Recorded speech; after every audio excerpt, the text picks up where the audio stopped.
Today I become the MC terjun, just for 5 minutes for in the front.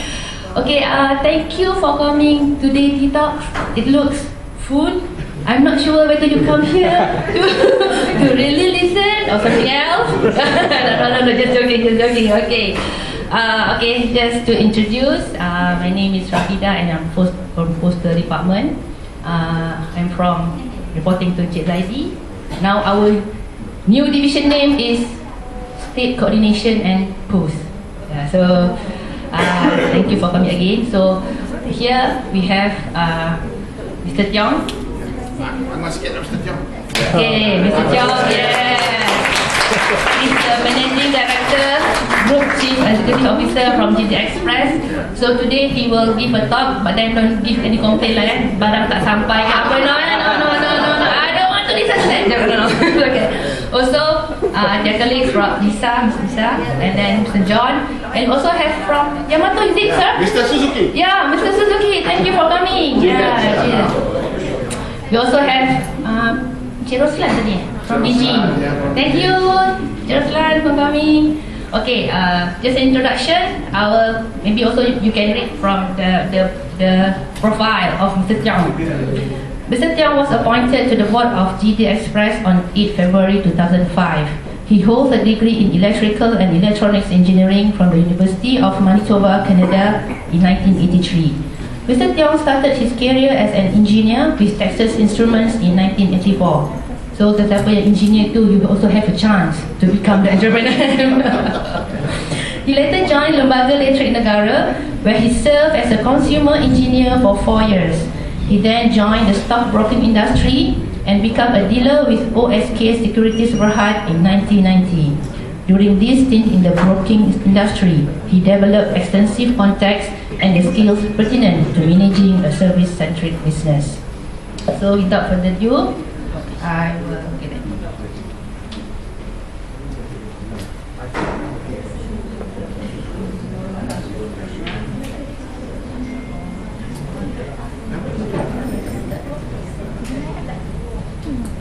It's okay. I will call Mr. Teong to give the talk. Thank you. Thank you very much. First of all, thank Zaidi and Rafida and the MCMC team to give me an opportunity here to share my experience of running a company. From a very smallish company, GDEX, to what it is today.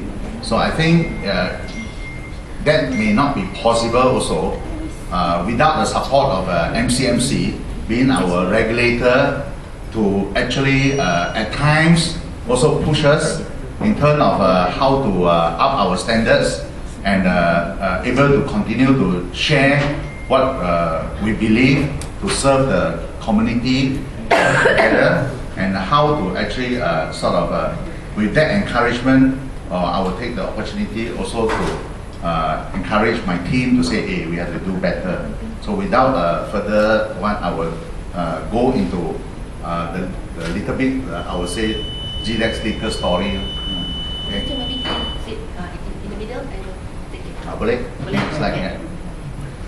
So I may start a little bit background of where I come from. I start working in Texas Instruments as a process engineer. So during the process engineering time, to me the most important thing is to get the units out and also at the lowest cost. So cost efficiency, unit cost, able to coordinate with various departments is very, very important to me to fulfill my job. So I take a lot of initiative during the stint to actually work with different departments as well. For example, accounting departments, to actually realize how to derive the cost. That is more to to satisfy my own curiosity, how the whole business is about.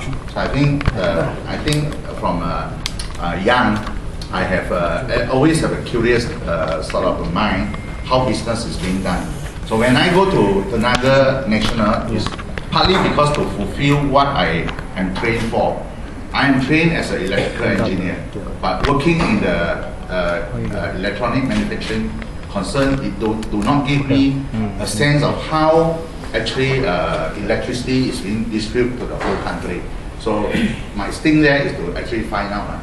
So you have to go backward, from a private sector going to basically a government servant. At that time, the laboratory is a government servant, just like MCMC. So the pay had to be half, the private sector is better. So I had to convince my family member that it's like go back to school, national service, to learn something like that. So I am very fortunate that I did that thing, because you never have the chance to actually understand how government work, a lot of bureaucracy. I think partly that itself, during my time in the, what they call GDEX, I actually understood how MCMC, in a way, the regulators work, and I would try my 100% to fulfill the needs of the MCMC job requirements so that we can be happy together. I do so without that experience, I think it's very difficult for me to even go out of Malaysia or elsewhere. So the laboratory and government service, you will learn a lot of that. I'm sure all of you know about that. Yeah, so on that, the third job is actually in OSK, where I actually learn about the finance. Actually, being trained as an engineer, your mind is so straight, you can't even talk. So when you go to the finance, you met all these analysts and can speak so well, you meet those professionals like the chartered accountants, they can come out with the figure in the fingertips, So I told myself, hey, this skill I don't have, So I actually take the effort to actually join that industry. For 6 months, I don't get paid, So to me, don't get paid is nothing, It's not that I'm very rich, but to me, it's cheaper than go to university. Because go to university is more money. So the 6 months, at least I got a small pay, 1,000, 2,000 is still money. So I got a chance to learn. And then I was there for about 10 years. So that 10 years, I actually very fortunate to actually learn out the skill of how to run the business. And when 2000 came, the opportunity came when GDEX is out for sale because it's not doing very well. At that time, the company, I think it cost less than $1 million. So I actually do a GO, I bought over the majority of the company, and I restructured the company and pumped in another 10 over million capital. So this skill I was not able to do if I'm an engineer without going through the OSK, without taking some challenge to say, hey, I have to learn something. So I think that journey actually started way beyond, before the actually 2000. It's that life journey that will make you actually say, hey, if I want to become an entrepreneur, I have to be really tough, really have to take a lot of risks as well. So when I came into the industry, I find that the industry, actually, a lot of people don't use computer systems. So for example, when we take order, it's all on a piece of paper. So, and the most experienced guy in the company, actually he says he knows everything because it's all in his mind.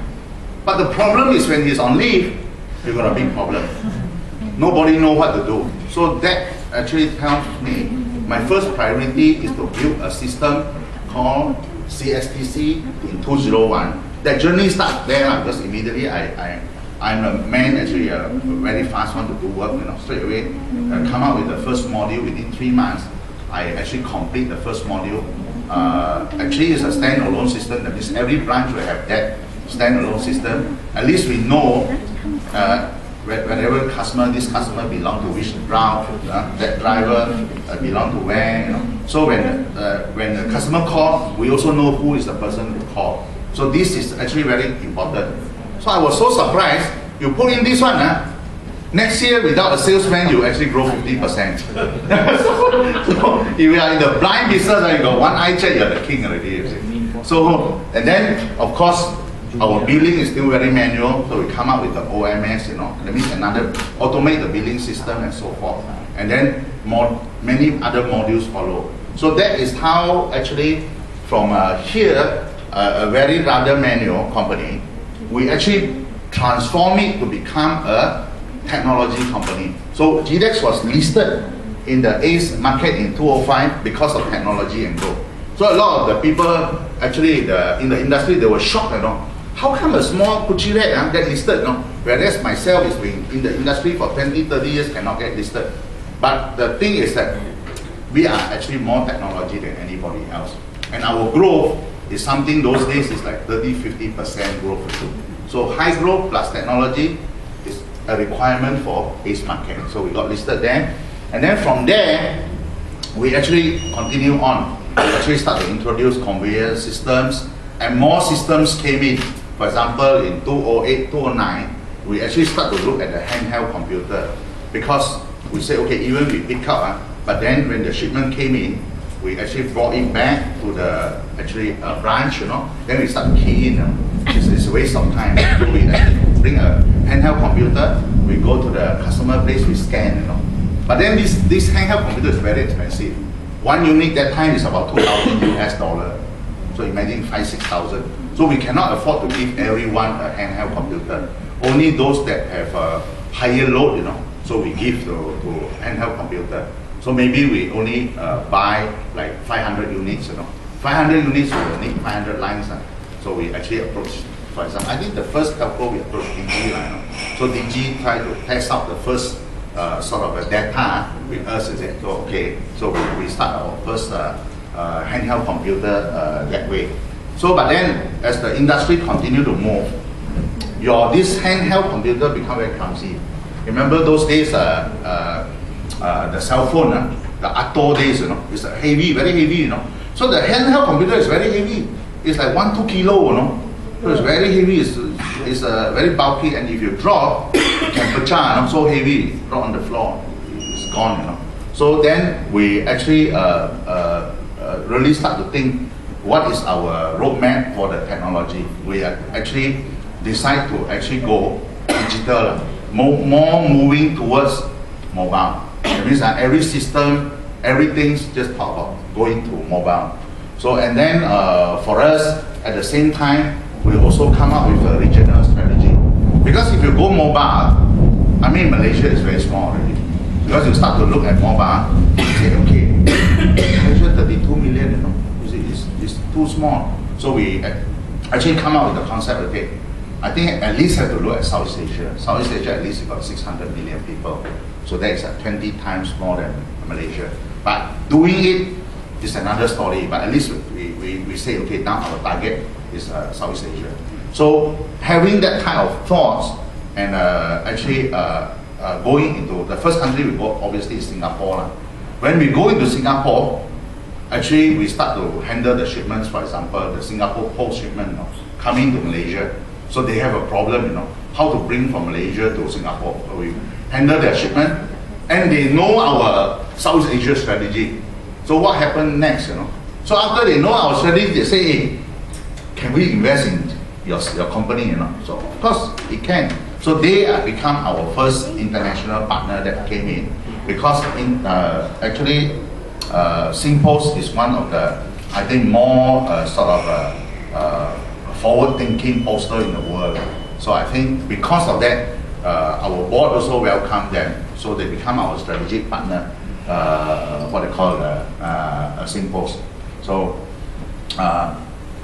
from 2011, after they have come in, actually our whole company start to reset, you know, like a reset button, because all the people inside GDEX is no longer good enough. Why?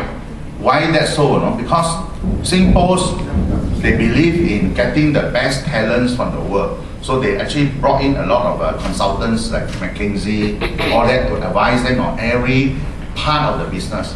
So of course, for me, is that my partner, I have to very often go to Singapore and meet up with the people as well.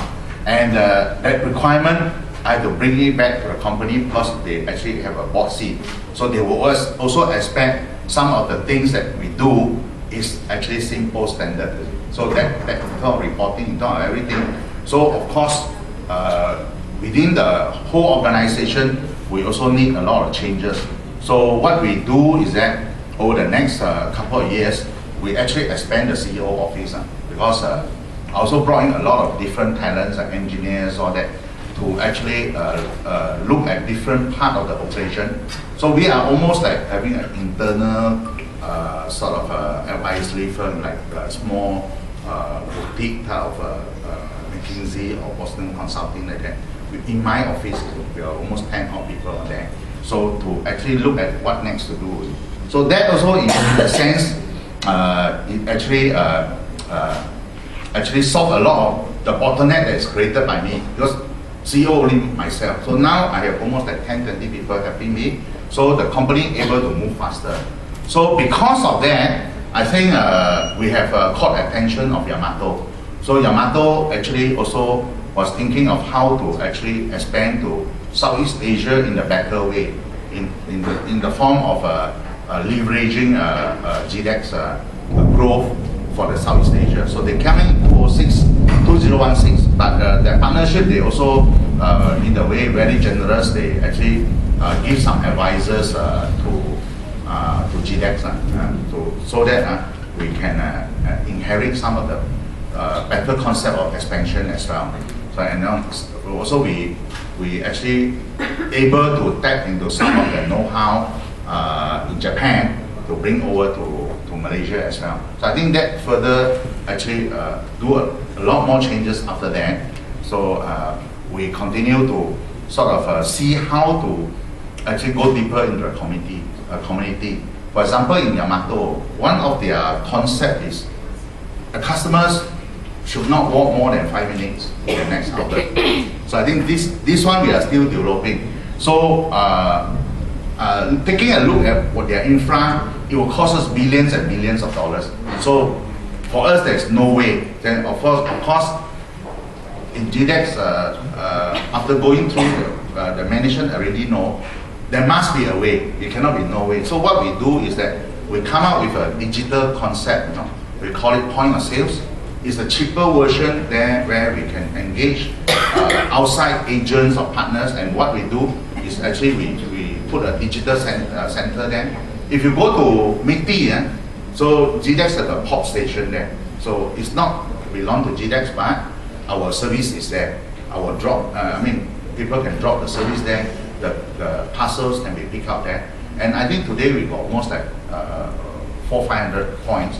But I think the coming years we want to extend that to 10,000 points, so that the objective of serving the customers is also carried out like what in Yamato in Japan. For your information, Yamato capture about 40% of Japan market, and they are the largest there. So they actually in Japan itself employ over 250,000 people. So to me is that there's a lot more room of growth. In fact, every driver, can you imagine you have a phone line, so you will be actually very, very strong partner with a lot of people, with telcos, with banks and all this sort of thing. Because when collection also means payment, but right now, today, in today's world, the business is all interconnected, it's all converged. Like some of our customers, when we deliver, we have to collect back the cash. Anybody here buy from Astro? Astro? Go shop. Another, Go shop.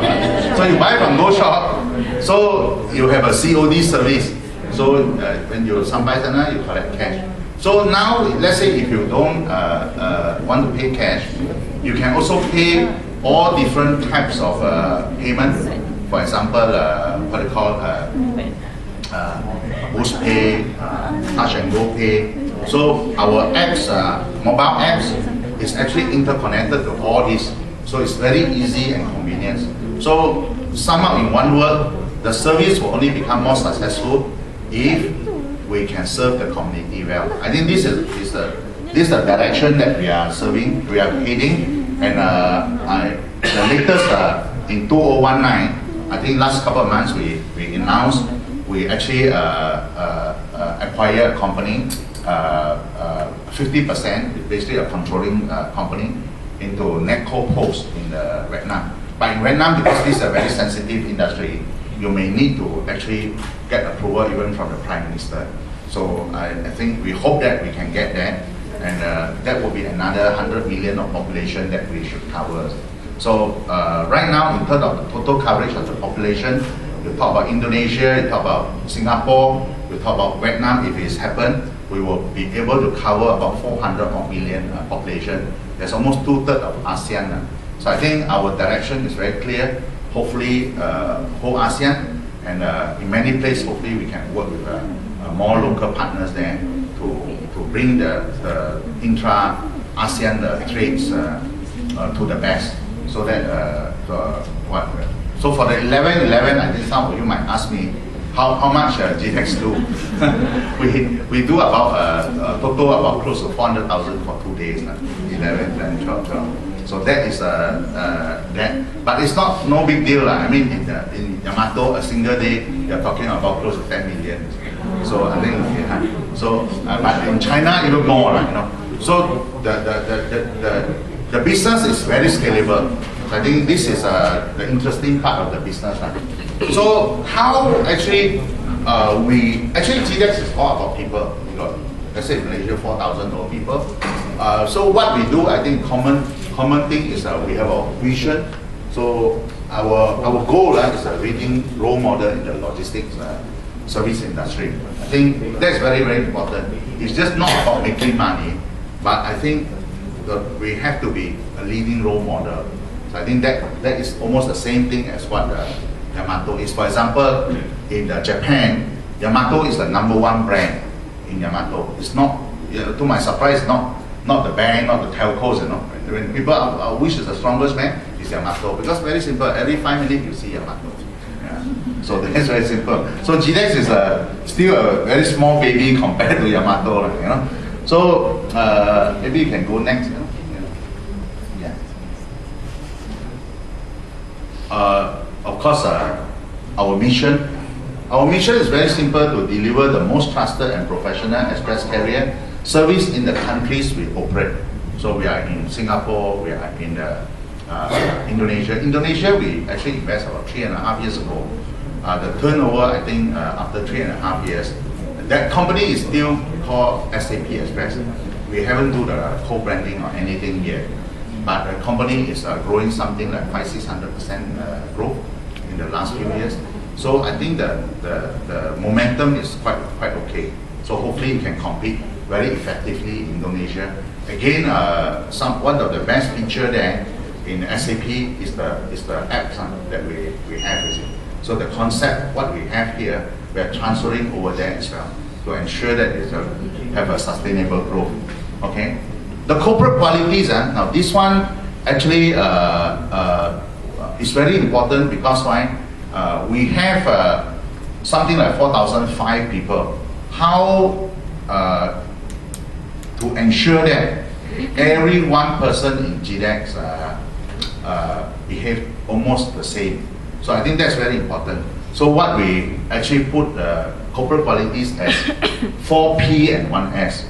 So the 4P, I mean the first P, people is the first P, because the business is all about people. Yeah. So what type of people you need to carry out a certain job, you know. So we even when it comes to drivers and all that, we ensure that our people feel very proud of their work, you know, so that they can carry out what they. So what we do is that we actually have a training division.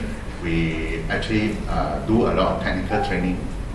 TVET now is very popular, but GDEX is the first company in the industry to have a TVET course that is approved by the government. So I think this is one of the way to get in the people, to train them and then put them to work. So for example, let's say a Form 3 person at Form 3, he have a desire to work, but then he don't have a minimum requirement to come into GDEX. So he will embed under the TVET program. So after 2 years of training TVET and while working, so after 2 years he will go for an exam. So upon passing the exam, he will get a Form 5 or SPM equivalent to work in GDEX already. So this certificate, he go anywhere, is equivalent to PMR, not SPM. So after, let's say, he go through another training for SPM level, another 2 years, he will become a diploma holder. So that is how it works. You see. So GDEX have that kind of program to ensure that we can train our own workforce. At the same time, we will give the certain givings back to the society. You know. So second is the process. So we have to relook at the process. You know, every time when we upgrade certain things, the process change. So when the process change, the behavior also change. Yeah, this process change for us is not good enough until we reach the platform. That means everything, when you say how good your process, it have to be in the platform so that the entire company is very transparent. So hopefully, I mean, when whatever this, even eventually the regulator want certain data or what for us, we are transparent as well.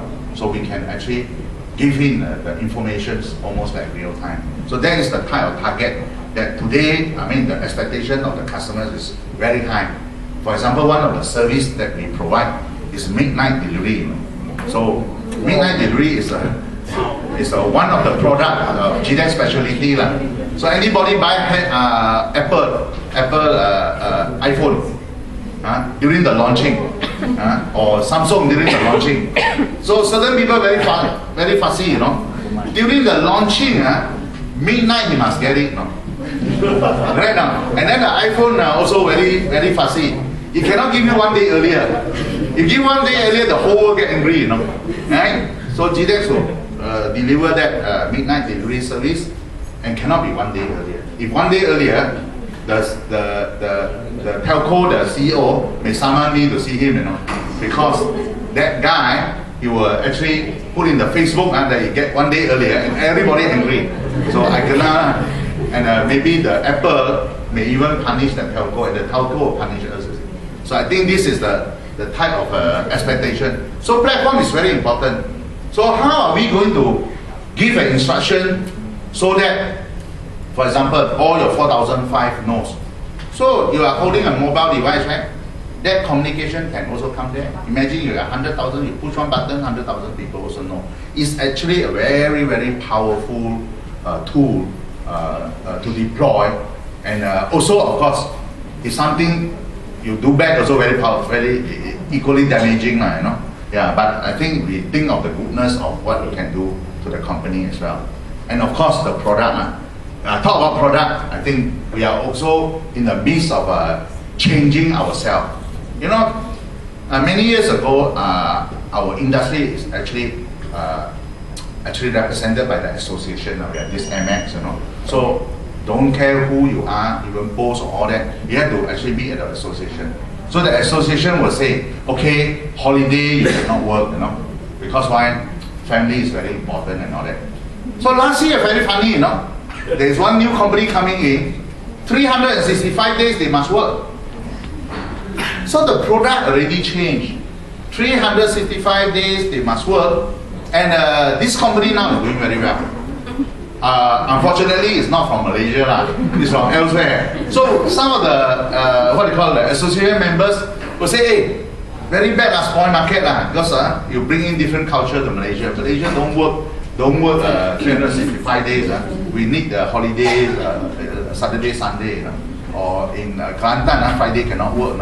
But this company bring in a new culture, 365 days, holiday also must work. So what we're going to do, we have to change, because the expectation of this product is already different now. It's just like those days when the Grab came in, a lot of the taxis operators resisted it. But the population love it.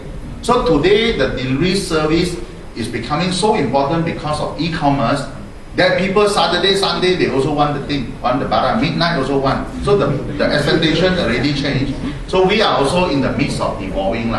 GDEX today is not doing the 365, but very soon we have to do, because market require that. Like those days we don't need so many phone lines, you know.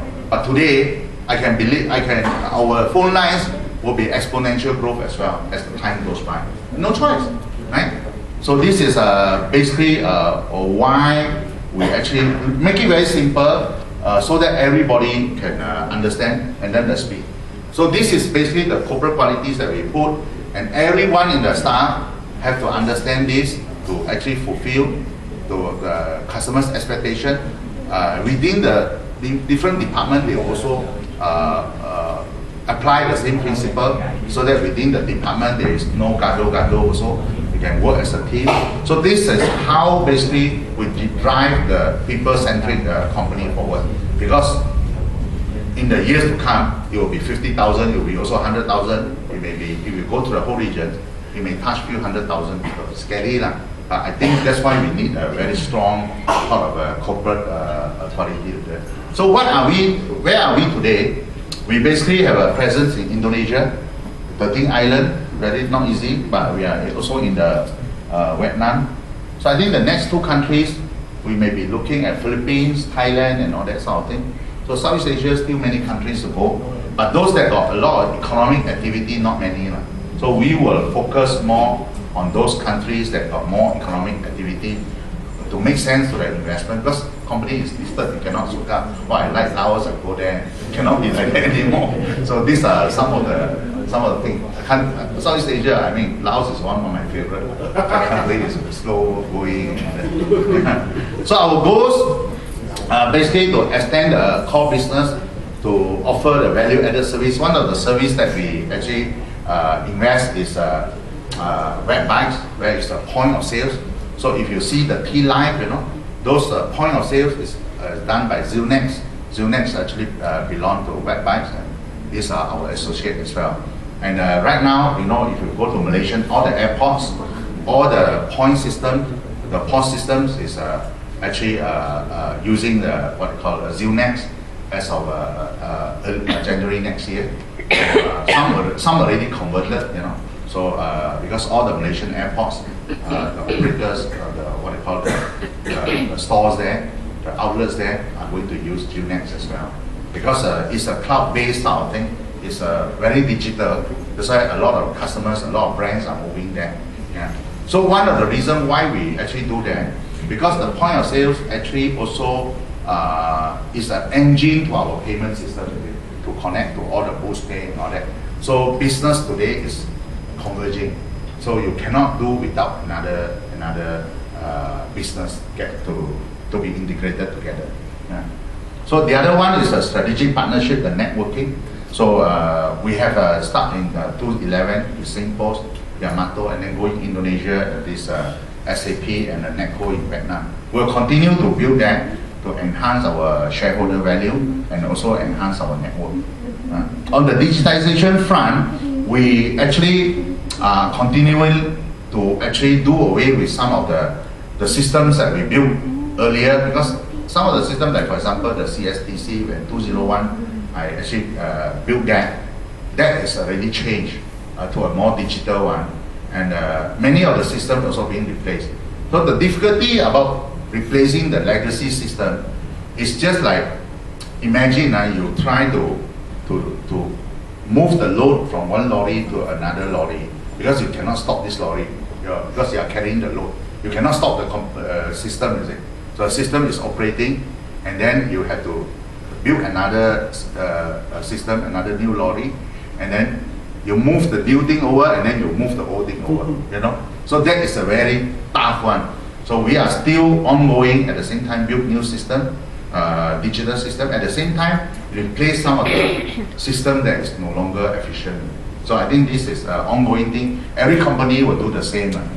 So the talent development is another area that we are looking at, to how to actually, for example, succession planning all the departments.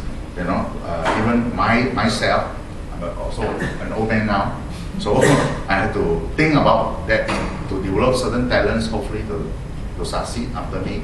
And things like that. These are thoughts that we have been having to have, and I think this is one of the focus area as well.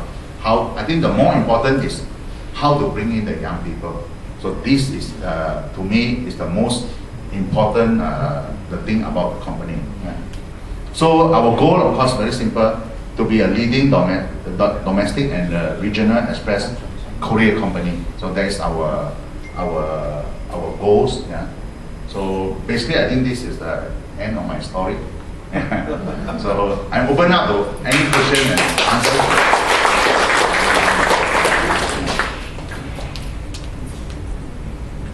Any questions or clarifications?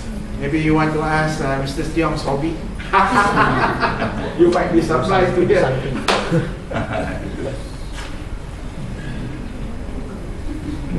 Question? Mr. Teong. Yeah. Okay, a lot of companies facing difficulties to retain talent, especially invest so much money to training. Like what you say just now, you have a training program to train drivers, everything. How do you manage to keep hold of all these talents? I mean, were they like dropouts like 1 year, then they want to continue? Yeah, the turnover is very high. Yeah. You see, I give an example of one of my first career in the company. I would say when I took over the company in 2000, I don't have a lot of choice because the company is already got 100 over people. And to my surprise, most of them don't even have a SPM degree, SPM certification. Many of them have standard 6 only, yeah, and Form 3 and all that. So for me, I will have to accept them as what it is, right? I cannot say, hey, I come in, my standard higher, you know, so standard 6 and Form 3 cannot. So I actually set up a training program, so to actually maximize anybody's ability. So I want to talk about this also because one of the person that is the lowest education in the company is standard 6. You know. Today he's a regional manager. Many of our people actually from SPM, PMR, today is a university degree. So to me, I think running the business, the most important thing, my mindset, will be to maximize any talents inside the company to the best of the ability, because why? It will change. In fact, the industry, I mean, when I first starting the 2000, when I come in and I see the state of affairs and industry, I actually thought, you know, just a bit talkative lah. I said, this association no standards. So everybody say, okay, you get the president, you know. So I start to talk to all the industry leaders. We have to invest in not only my company. My company is so small, I also start to have system. At least your company also put in the investment. Cannot don't put in. So otherwise, your talents will not come in. Because when I came in 2000, I mean everybody complained. All the captains of the industry, they complain. You see, even the SPM people don't want to come in to the industry. So I say, if the people don't want to come in, that is the reason you don't want to allow them to come in. Because you don't want to appreciate them, the talent, so why they want to come in?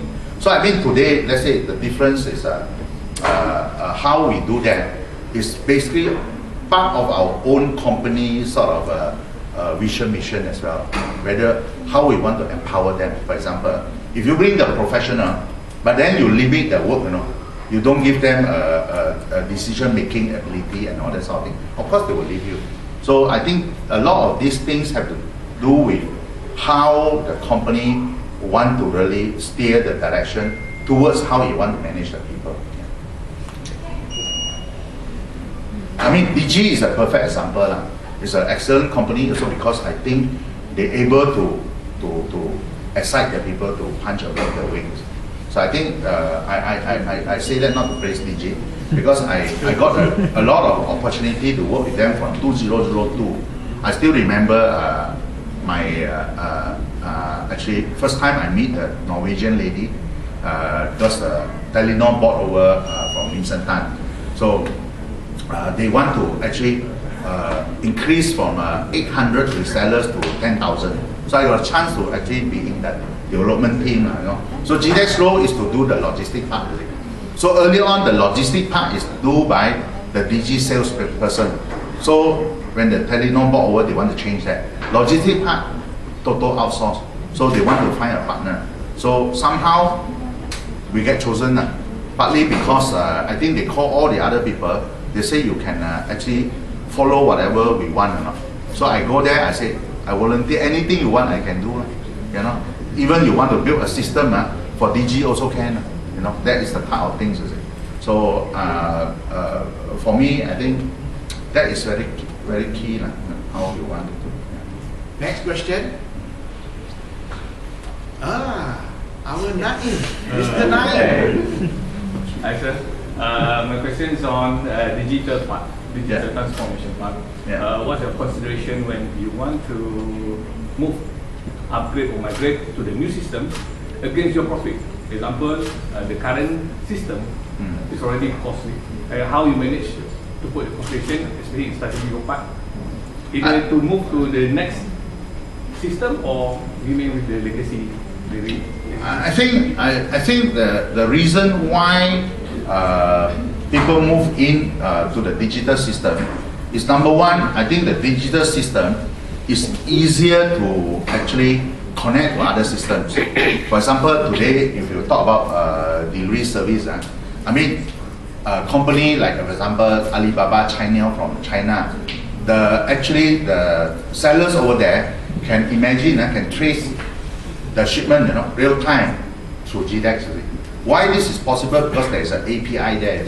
Yeah. So if your system is not digital, you cannot do that. So again, I think sometimes the decisions need to be made. So your investment, if you don't invest, certain business will not come your way. Yeah, that's one. Number two, I think there is also a lot of savings. For example, in GDEX today, we are very marketplace. For example, we have 100,000 corporate clients. Anytime can give order to GDEX, you know, to pick up the order, whole Malaysia, including Singapore order. So how are we going to manage that? So if you, let's say, have a call center, you need how many people? You may need maybe 1,000 people, you know? or maybe at least 500 people. We can't do that. So in fact, the last 3 years, our number of people reducing, not increasing. Why? Because a lot of automation, actually the robots actually take over to answer the call, IVR, right? So of course that kind of thing. So when the call come in, it can come through 8-9 channels. One, it could be the mobile, one could be the email, one could be the all this. And then when the order came in, right, they straight away go to the handphone. So in fact, talk about just now, I talked about my first module is customer service traffic control. That one is no more, it's already a robot, gone already. So last time our traffic control, imagine, you know, your call come in, you need people to manage. Your whole country, you may need 100 traffic controller. And then without the traffic controller, you don't know how to direct the traffic. No. But now it's digital. So I think sometimes that decision is, number one, is efficiency. Number two, it will also mean that certain business can come your way. Without this, the other business, they because a lot of the big company, when they actually want to appoint you or not, they also got a template, you know. So you got this, you know, tick, tick, tick, tick. Oh, you don't have this. So you lose out to your competitors. So I think 2-3 decisions for decision makers is all about that. Yeah. Any more questions? Yeah. Any questions? Okay. Jack. Teong, I would like to ask in terms of new media on social media, because e-commerce is very famous, so we have a lot of people buying online, so we have a problem with pirated goods. So does GDEX have a way to screen The pirated goods. The pirated goods, or how do you have initiative to handle I think sometimes we have to really look at the scope of service now. When it comes to the pirated goods, we will push this to the responsibility of the e-commerce companies. You see. For GDEX, we will just do the delivery part. So we will actually have a sort of understanding from this e-commerce. If it's a pirated goods, I may stop the service. I think you right question. One time there is a big company in I don't want to say which country they signed a contract with us. Thousands of shipments coming. You know what happened or not? When we go out to deliver, for certain of our drivers, when they move into certain kampong, they hold him, no? They actually like want to kidnap him and don't want him to move. And then ask him to pay back the money because the goods is pirated. You know? This is very serious. But actually it's not our fault, right? So that actually is the e-commerce company, right?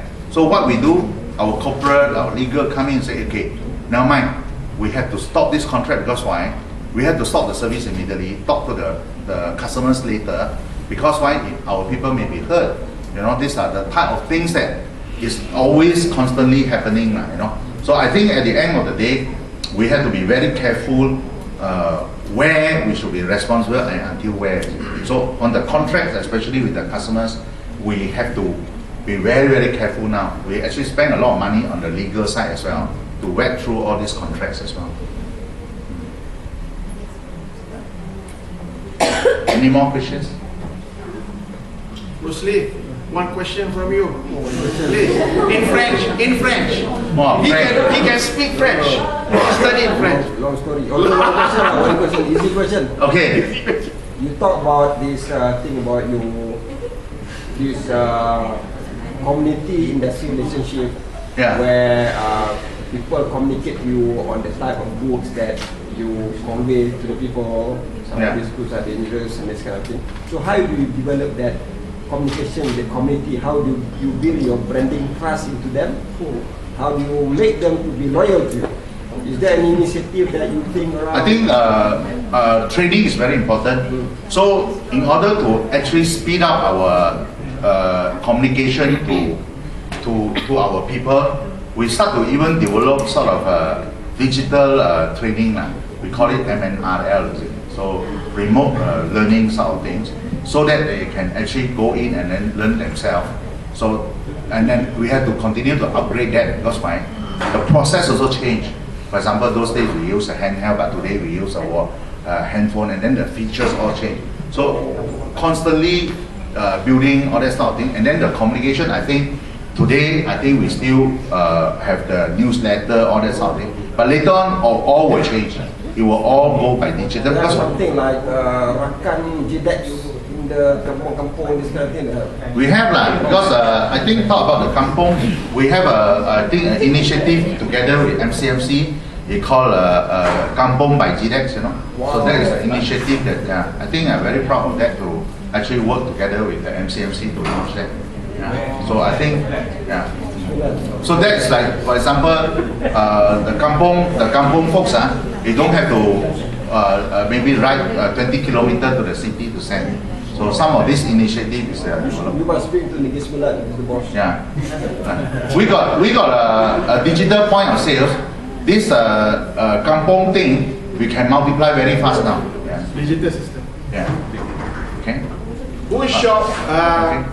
Mr. Teong, you talk a lot about digitalizations. Yes. Okay, we know that digitalizations consume a lot of money.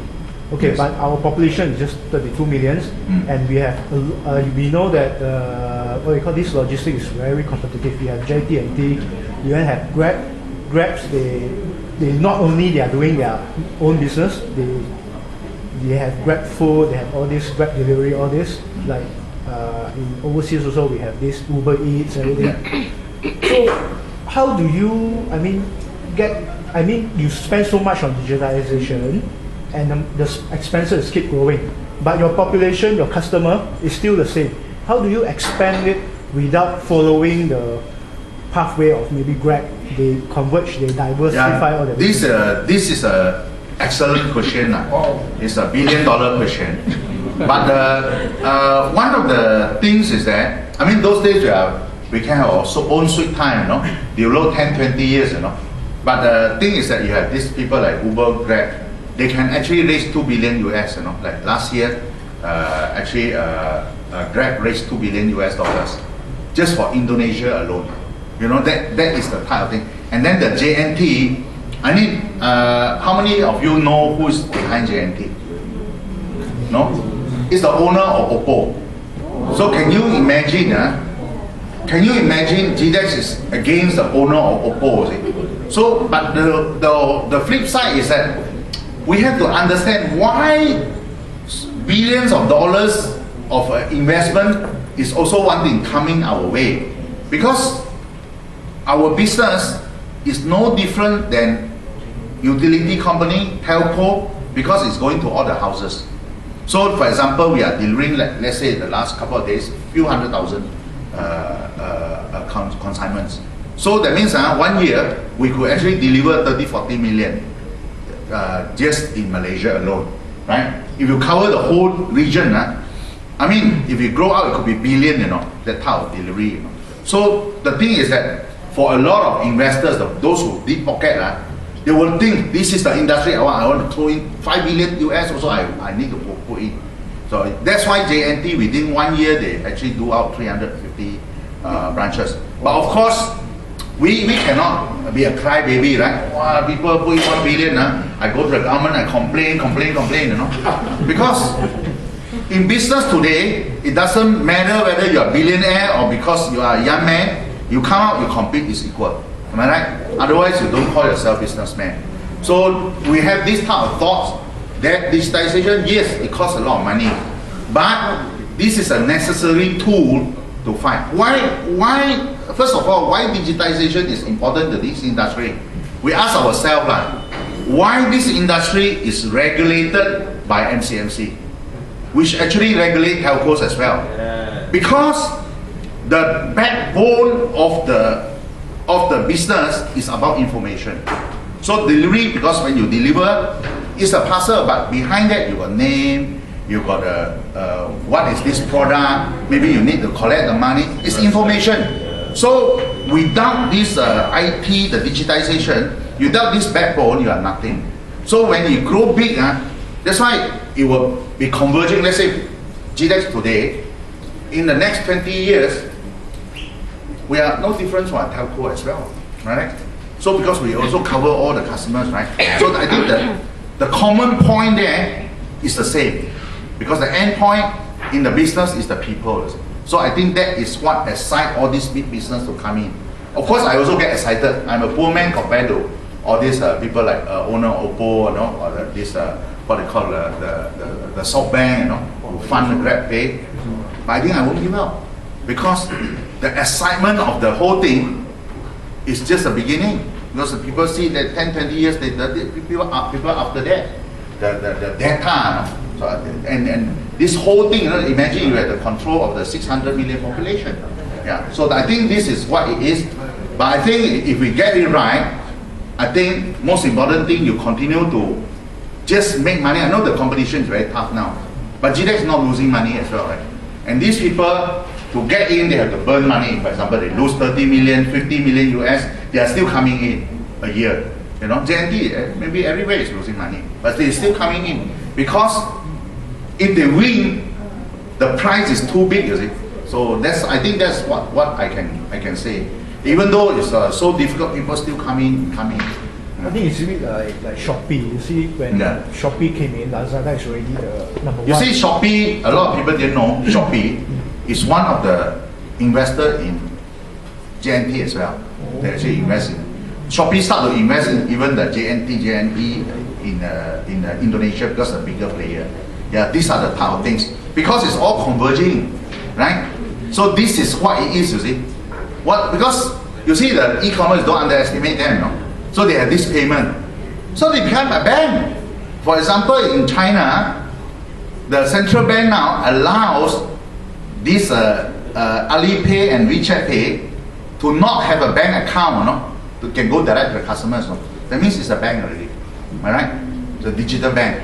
So this is what it is, you see. So you do business, you become a bank, you can be anything. Yeah. So I think this is the what they call that really that type of thinking, that this business is more dynamic than what it appears. Yeah. Of course, you have to win big time, because most of them will lose anyway. Oh, it's getting interesting. Yeah. Our research lady will have question. Yeah. Research lady. Yes, Mr. Teong. Actually, I have two questions, but maybe it's just one question. Just now we talked about 365 and the extension in the future. I don't know whether it's the future is the 2020 or way far other than 2020. Actually, very interested. Very interesting, because why? Actually, I think it's like this team visited us, I think 2 nights ago. So also we're talking, trying to talk, say what next, is it? So I said today, business ID, the product have changed. People already have 365. So I was telling my team, maybe next year, you guys got to do this because why no choice already. But then my operation team was saying, maybe they want to start earlier even, maybe next month or even January.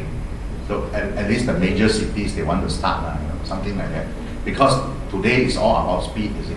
So you want to implement something, it will be 3 years later, some people copy your idea, actually can do it tomorrow. So they actually beat you to it, you see. So your innovations got stolen by people. Is it only referred to the operation side or include the whole management level as well? Of course, this thing have to involve the whole management, because why? I think when it come to time, you have to involve the corporate and the HR, right? The human resource. I don't know whether you'll be fined by the labor department or not. So it's more to that, So it's more complex than people think. Yeah, but I think our people.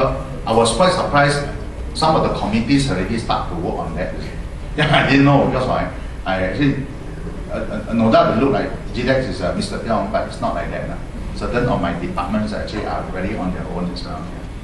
In terms of this case, if we want to implement, what is the implication, especially on the operating cost side? Will it really still at the management level, or is we're going to foresee? Good question. I think definitely the cost will go up a bit, but then you will attract more business as well. I think this is almost the same like you say, should you invest in digital thing or not? So it's the chicken and the egg. If you don't invest in this, your business will not come your way. But you say your employee is going down, reducing the employee. You see, not really there. You go and look at the best industry today, like the petrol station. They also operate 7 days or 365. So how can they do it? Actually, they do shift line, So maybe our company, for the first time, our human resource have to think about shift as well. It's just like McDonald's or things like that. I think if you think that there is a solution, there is a way. But I think leave it to that corporate and the operation and the HR to implement that. Yeah. But I think it's also involved the IT as well. Because suddenly IT support also has got to stand by during the weekends and things like that.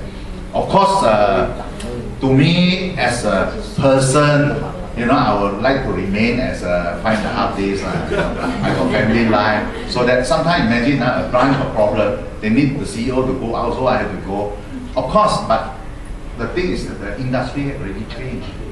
The market already want you to do this 365. You have to feel the pulse of the market. Yeah, because if we think that the industry is so important, you just imagine like the telco, you say the weekend cannot call. Also cannot, right? So things like that, is it? Yeah. So hopefully that will answer your question. Besides this one is a future plan. Any other future plans and any outlook? I think there will be a lot more future plans. The thing is that for me is that we will have to involve in other type of businesses as well that complement our business. So when the plan come in is able to execute, then we will in due course let the market know. I think definitely you have to be very open-minded. Mr. Teong, Yeah. your work is so stressful. Yeah. It depends. Yes. How you manage your stress. Oh, okay. What's outside business? What are you doing? Okay, I'm a very simple man. I consider myself as a kampong boy. So when I come to KL, I don't buy a house immediately because I have an ideal sort of situation. So I was thinking that I must have my own small kampong like that. So it's a long shot. But what I do is that in 1992, I was fortunate that when I go to the investment bank, I start to make a lot of money through investment and also through my commissions, because those days the commission is like 1%, So if I bring in a trade of 1 million ringgit, so I will get 4,000. So imagine I do a deal of 100 million, I will get 100 million and 4,000, 400,000. So I mean, I am very fortunate to be at the right time, because during the 90s, is considered the golden years of the stock market. So I make quite a good fortune there. Not that I'm smart, but actually it's the timing. And I always like the kampung type of thing. So what I did is I bought a house, land, and then I construct my own house. Then I also thinking of buying out the neighboring land. So I bought a couple of lots of bungalow lots. So I convert that to a small sort of a dusun. So I plant. Where's the place? It's towards the Ulu Clan, towards the zoo there. You know, so every morning I walk out, I wake up, I'll go to my plantation. So what I plant long beans, I plant banana, I plant papayas. You know. So every morning I can have some harvest. You know, evening time I go back. So on the weekend sometimes I spend my time there. So I mean it's the total different world, right? So that will actually to me is like happy because my happiest time is the school days, right? I helping my parents, so after work, after school, right? I go to the farm there, you know, you can work on the land. The trees, I never argue with you. So, actually, I'm very happy to continue to do that, and I'm very fortunate that Your durian? How about your durian? Oh, actually, the durian thing come because I actually like to share a lot of good things together with my staff.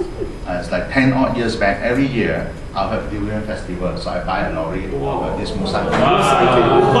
Actually, the office, so everybody will taste the musang cake. Sure, GDEX is not sending durian. So the reason why I do that, I want to tell them that imagine our service is also like musang cake. People will treasure us, and this is one of the reason we're still standing, despite the Grab, despite the JNT and all this coming and whack us. So I think the spirit must be very, very high. But I think a few years ago, all of you know, the musang king from $10 go to $80, $100, you know.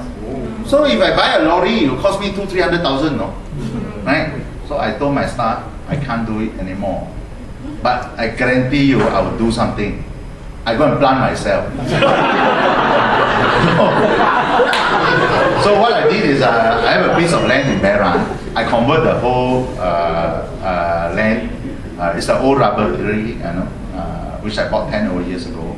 So I actually convert that land to musang cake and plant about 2,000 over trees. 2,000 trees, all from seed, all from seed. And then they are about that height. I actually graft the musang king myself. So actually with the help of a few workers, I teach them how to graft.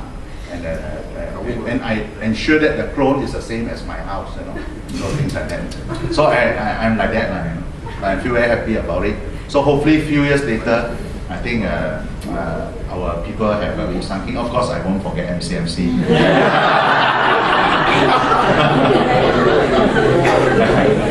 So enough trees are 2,000 over trees. There's a lot of trees. Okay. So I think no more question or any last question? No more. I think enough. Mr. Teong also tired. Thank you very much. Okay. So can we stand up and give him a round of applause? Thank you.